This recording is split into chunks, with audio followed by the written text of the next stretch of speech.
ஆகுது. The beauty of learning is that no one can take it away from you. Knowledge is power. அறிவே ஆற்றல். பொருள் ஒருவரிடம் அறிவு இருந்தால் அவன் சரியான முடிவுகளை ஏற்கவும் வாழ்க்கையில் முன்னேறவும் சவால்களை வெல்லவும் முடியும். அதனால் அறிவே ஆற்றல் என்று கூறப்படுகிறது. திருக்குறள் எப்பொருள் யார் யாரை கேட்கினும் அப்பொருள் மெய்ப்பொருள் காண்பதறிவு. பொருள் எப்பொருளை பற்றி யார் கேட்டாலும் அதன் உண்மை பொருளை ஆராய்ந்து கொள்வதே அறிவாகும். மலைக்கேடி மாந்தருக்கு கற்றல் தோறும் அறிவு. மனப்பாங்கான கிணற்றில் தோண்ட தோண்ட நீர் சுரக்கும். அதே போல் மனிதர்கள் கற்க கற்க அறிவு வளரும்.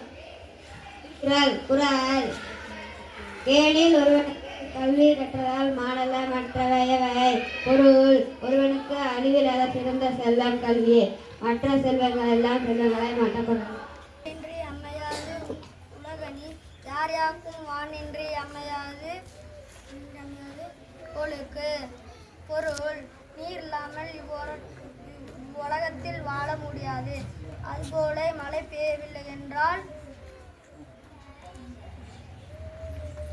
ஒழுக்கமும் போய்விடும். Space is the index of the mind.